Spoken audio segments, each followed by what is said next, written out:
Well, let's ask ourselves a very frank question. Should Nigerians be brazen up for a hike in fuel price? The lingering fuel scarcity in the country has brought fresh concerns in the petroleum sector. Yesterday, the National Assembly started a public hearing to investigate the scarcity that has affected many Nigerians for close to a month now. Many motorists have had to endure long queues to buy fuel. Aside the scarcity of the PMS, the other concern is a question of a possible hike in price of the product. And this is what the Minister of State for Petroleum Resources, Ibe Kachiko, said during the hearing yesterday. During this emergency period, we need to address the issue of pricing. There's a price disparity between landed costs and costs at which we're selling. The landing cost of product today is about 170, 171. The sale that we allow, the price at which we sell today is 145. So there's a disparity between the 170 and 145. What that means is that those individuals who are really there, not with an obligation like NNPC has to meet national supply, but with a commercial bent, will not bring in products if they're going to sell at a loss.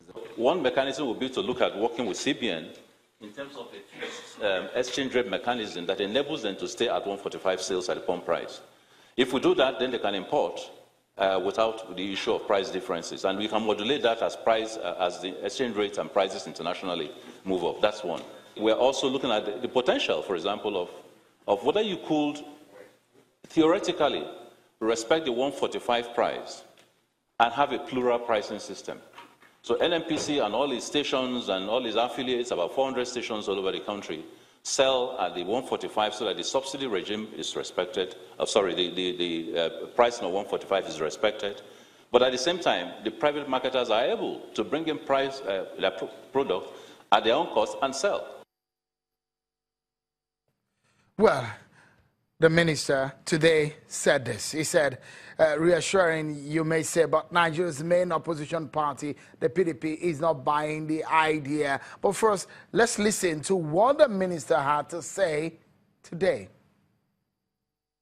We are not increasing price from 145 naira. The essence of our meeting yesterday and the essence of the committee's meeting still going on, which began a few days ago, is to find mechanisms to ensure that queues do not come back to Nigeria, that there's a wetting of all the stations so there's product available every time for Nigerians, that private marketers who had pulled out of participation, that we deal with their problems so that they can participate effectively in the supply of petroleum, refined petroleum products in the country, all within the parameters of the 145 naira pump price. So I thought we should make this very clear. This is not a matter for speculation. Anybody who does speculation on this is not being helpful to Nigerians. They've already gone through a very difficult Christmas period. We're working night and day to try and find solutions. It is not a political issue. People should step out of that goalpost. We want to provide support to Nigerians. We want to provide product at 145 naira. That is the presidential mandate. That is the Federal Executive Council mandate. Nobody is having a deliberation on that. Okay, then you may say there won't be price hike, according to the minister. If you hear what he said about some of the proposition of the models they could use, if he says NNPC might sell at the control price, 145, but independent marketers may not be able to sell at that price considering the landing cost. And he did say that they are talking to CBN on some other measures. Well, that word, the price will not go up, may be reassuring, you may say, but Nigeria's main opposition party, the PDP, is not taking that idea. The party said APC-led federal government should not entertain the thought of hiking the price, the per litre price of fuel from the already exorbitant, that of petrol, of 149 naira, 145 naira, I beg your pardon, per litre, saying such would not only be criminal, but inhuman and completely unacceptable. The party said investigations have shown that the federal government has been lying to Nigerians on oil-related issues while using the NNPC to ban the figures with intentions to arrive at APC's predetermined agenda to increase the price of fuel. The statement further said, and I quote now, "Any increase in fuel pump price will be an indirect tax on Nigerians to fund APC interest, and considering the pains Nigerians have suffered, that under this inept and unfeeling government, this intended hike will be callous. End of quote. That's the PDP talking there. Now, this is a big question that no one has answered. Is there still subsidy in place? And that question you may want to be asking is, should Nigerians be ready for another hike in price of PMS? And this is perhaps the fact that a lot of the things over the issues of oil and gas in Nigeria shrouded in a lot of secrecy and a lot of the details, well, some people will say the devil in the details. Let's unravel some of these issues. Joining me on the program tonight is an economist, a friend of the house, the ED of financial derivatives, Mr. Bismarck Rwani. Happy New Year to you, Mr. Rwani. And perhaps not on a very good note, so we're starting the year discussing some of these very, very important issues as to the price of fuel. We know just how important petrol is for everyone. It affects the lives of every Nigerian. But now, what do you make of what is presently happening? They say the independent marketers say they cannot afford to sell at 145 because of the landing cost. Yes, it is quite interesting that after 2 years or 1.5 years of smooth and seamless supply, all of a sudden there is a shortage. Some say the shortage is contrived, some say it's sabotage, some say it's ineptitude of logistics and planning. But what is clear is that the parameters that were used on May 15, 2016, when the price of 145 was arrived at, were that the exchange rate was 285, the price of oil at that time was about $42 a barrel, and the landing cost was at about the same range, about 145. Now, circumstances have changed. The exchange rate has moved, it's been devalued significantly. The price of oil is at $68 a barrel today, and therefore, the landed cost cannot be the same. Having said that, the truth is that while on one hand Nigeria is enjoying higher revenue, Nigeria should be willing to pay for the higher landing cost. Therefore, the position is that the government will have to subsidize the landed price of oil. The three solutions that have been offered: one is to put the subsidy on the central bank and the exchange rate.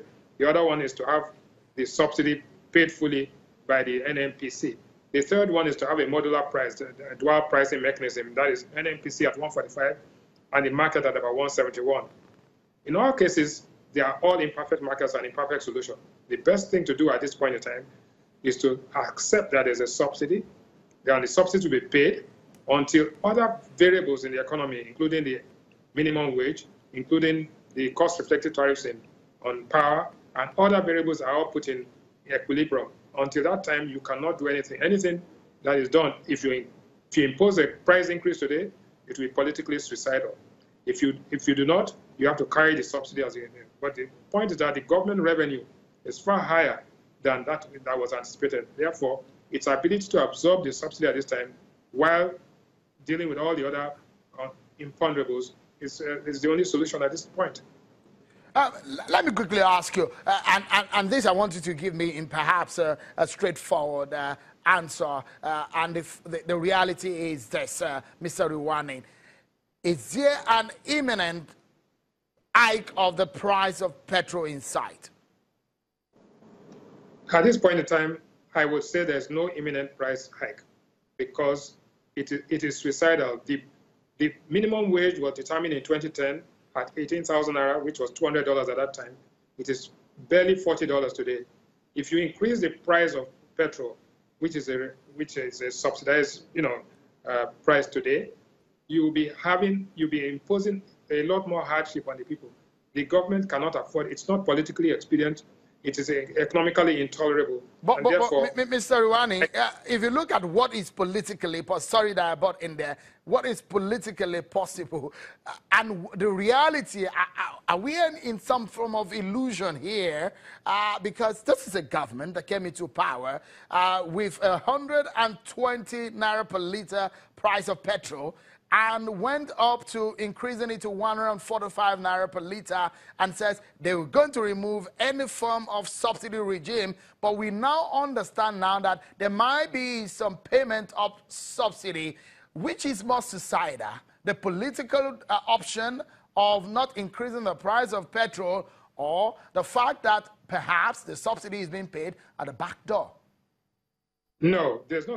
First and foremost, the price was 87 and it went to 145. So the increase was much steeper than you thought. Secondly, that was a solution at that point in time. That was May 15, 2016. All the other variables that go into the price determination equation have changed. So except you have a model, that is a flexible pricing policy like it's done in other parts of the world, you are not going to be able to maintain a fixed price regime. Price controls don't work. To the extent that we have a fixed price mechanism, then we have to efficiently deploy and actually implement the price efficiently. What is happening now is that you have a subsidy regime. The subsidy regime is not being efficiently managed and executed. So the independent marketers are not getting their subsidy payment. They are being shackled by the banks, charging them 28% per annum interest. So the landed cost will be much more than that. So what the government has to do is to come out clean and say, look, this is the amount of subsidy we are paying. This is how we have to do it because the people have to be carried along.